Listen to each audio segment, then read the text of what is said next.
آپ ادھر آ جائیے، ایک منٹ آ جائیے سیکنڈ آ جائیے. میں چاہ رہا تھا کہ میں اپنا ٹائم بھی صاف دے دوں.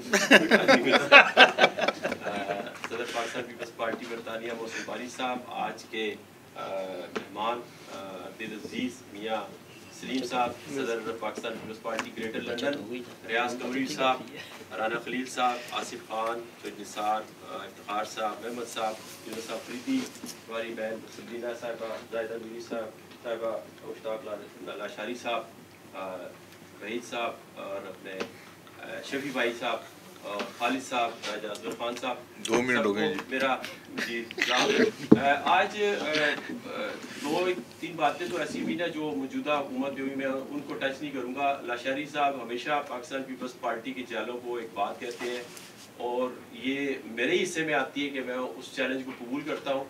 آج بھی میں ویسے تو میں اکثر اوقات بھٹو صاحب کی وہ باتیں کہتا تھا جو بھٹو صاحب کی خواہشات تھی، اقوال زری تھے، کہ جس میں 3 انہوں نے اقوال زری بتائیں، اپنی خواہشات تھی وہ 3.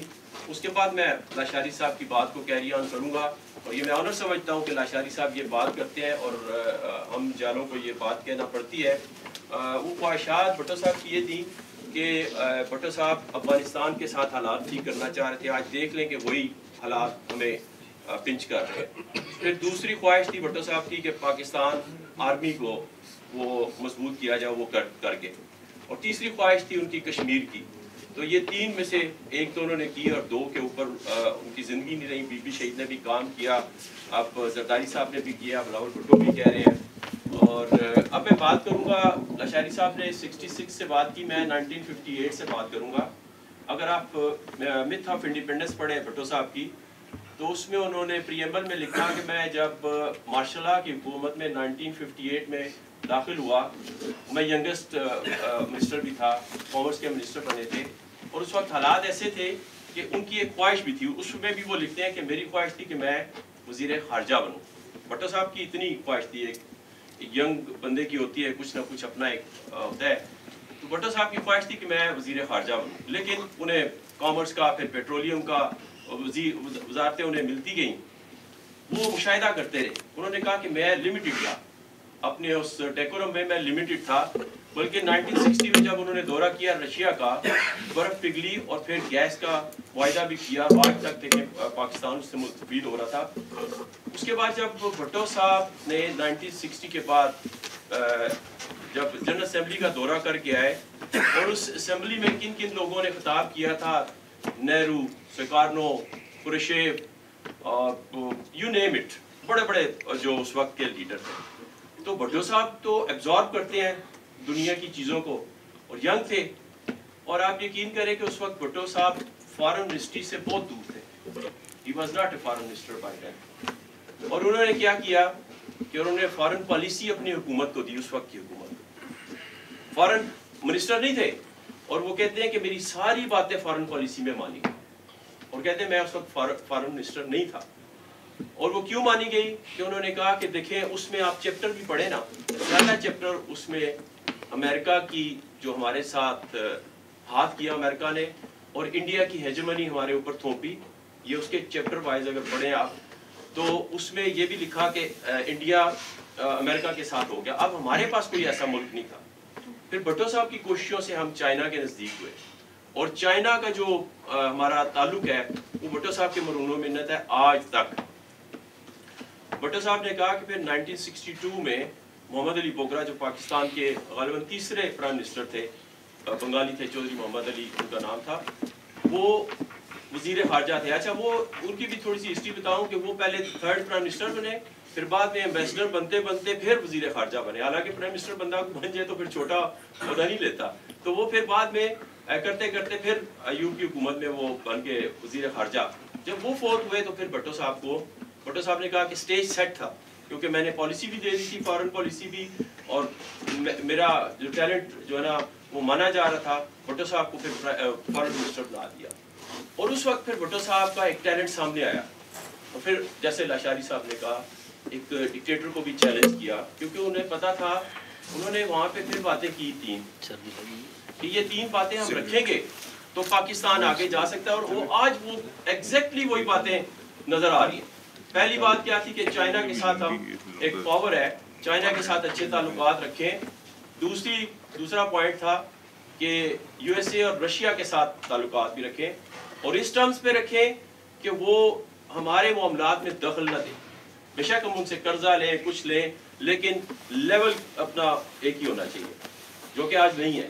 جو ہم نے کھو دیا بہت عرصے سے چلا آ رہا ہے. ڈکٹیٹرز نے بھی کھویا, اور ڈکٹیٹرز نے پھر جمہوری حکومتوں سے بھی یہ چھین لیا, اور آج دیکھیں کدھر کھڑے ہیں. تیسرا ان کا جو تھا پوائنٹ, اس میں بھٹو صاحب کی خارجہ پالیسی کا پوائنٹ, انہوں نے کہا کہ ہمیں افریقن, ایشین اور جو ہے مسلم, اور خاص طور پہ مسلم جو تھرڈ ورلڈ کنٹریز ہیں ان کو اسٹرینتھن کرنا ہے.